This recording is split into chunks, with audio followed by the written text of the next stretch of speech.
Urianger, are you in? Unto a world weary of heroes, a hero wends his way. The Exarch did send word that thou wouldst seek me out, but ne'er did I imagine thou wouldst arrive so soon.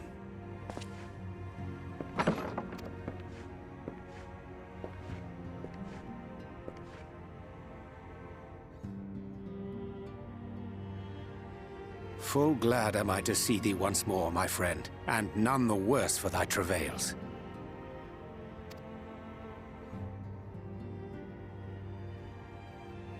Run along, Minfilia. We will meet you outside. But... Another one for you to imbue, if you'd be so kind.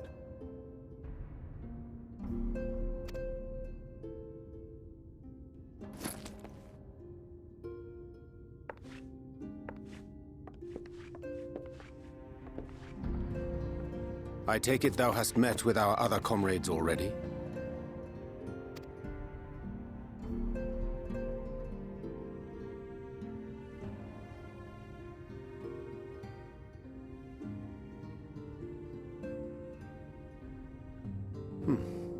That Master Alphino and Mistress Alize now travel in thy company is of great comfort to me. As for the rest, it beginneth in earnest. The hunting of the Light Wardens, and perforce the war with Yulmore. Hark thee then to my words, and through them behold the vision that I did glimpse, that of the 8th Umbral Calamity.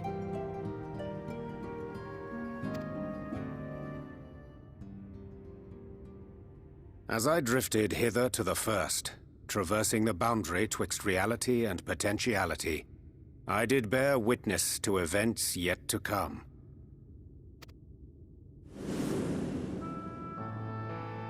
There I saw the combined forces of Eorzea and the Far East offering fierce resistance to the legions of Garlemald. So fierce, in fact, that they did begin to push the enemy back. Ilm by painful ilm at first, then yalm by yalm, and malm by malm in time.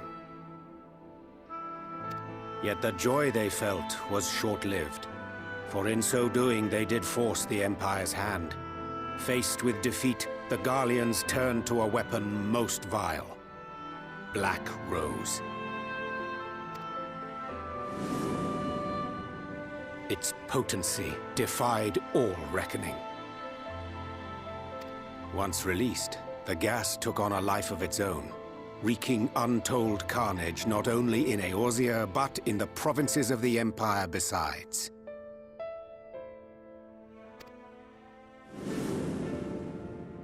From fighters upon the front lines to babes in their beds, none were spared. And as the casualties became too numerous to count, so did the fabric of civilization begin to unravel. Nor did the land itself escape unscathed, for spreading from the site of its release, Black Rose brought death to the very soil.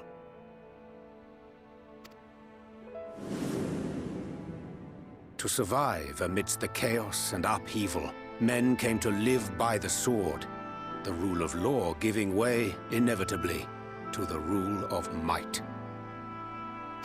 Thus was the spark struck and the fire kindled, and swiftly did it spread as a blaze in a field of straw to engulf every corner of the world. Nations worthy of the name did then cease to exist. And those souls brave and true who might have risen to restore order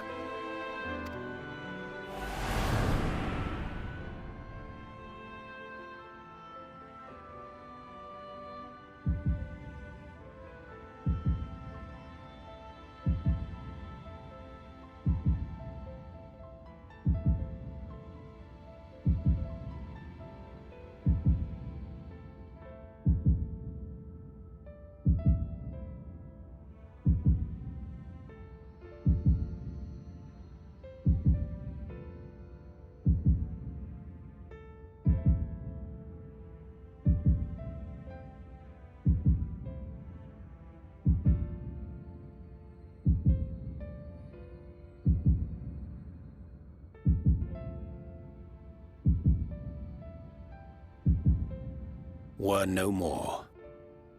For the weapon spared not one, not even thee.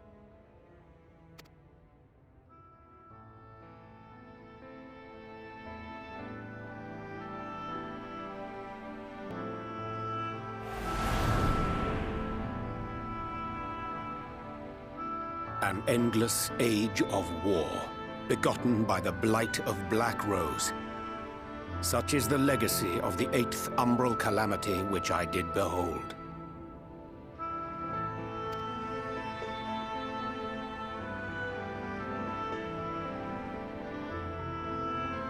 No matter the cost, we must forestall this tragedy.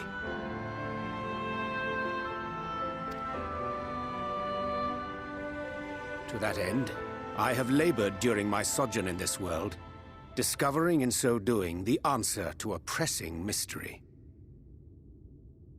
That of Black Rose's inexplicable potency. Come.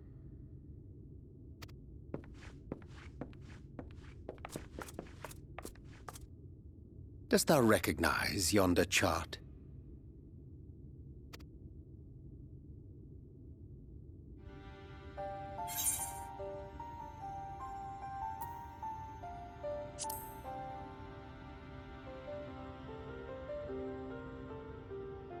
Indeed. 'Tis a rendering of the elemental wheel, such as one might find in classrooms across the source.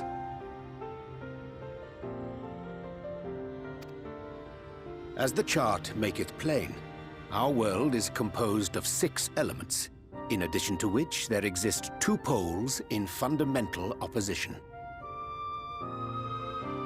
Astral, the active; umbral, the passive. As a reflection of the source, the first naturally compriseth the selfsame forces. Yet, curiously, there is a notable divergence in their nomenclature. To be specific, the denizens of this world employ not the terms astral and umbral.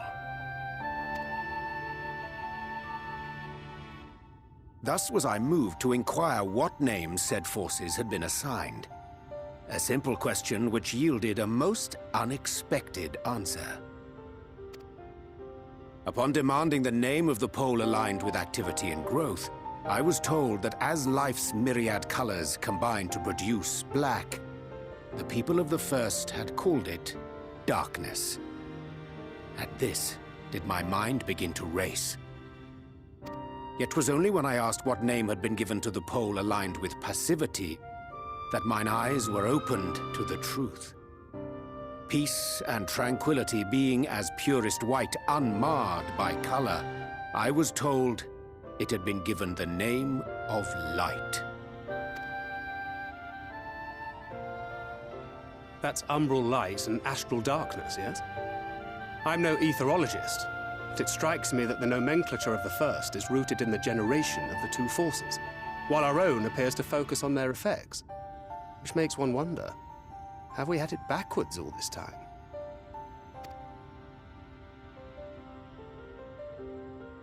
"'Tis indeed a compelling question, and one which beareth closer examination. Yet what knowledge we already possess sufficeth to explain the chain of events. The phenomenon of etheric thinning observed in the source is the consequence of light, the power of stasis, flowing in from the first to stifle the movement of ether within the land. And according to Master Alphino, Black Rose slayeth by halting the circulation of ether within living beings. Should such a weapon be unleashed even as the first were rejoined, replete as it is with light, we would have a disaster of untold proportions on our hands. A calamity. Well, at least we have a better grasp of what we're facing. Our objective, however, remains unchanged. We are to eliminate the Light Warden of Ilmeg. Speaking of which, were you able to ascertain its whereabouts? Aye. 'Tis all but certainly ensconced within Urianger, the castle which standeth in the midst of the lake. To enter said stronghold, we must needs turn to the pixies for aid. Fortunately, I have become quite adept at courting their cooperation. Henceforth shall I accompany you, and do all in my power to ensure that my vision doth not come to pass.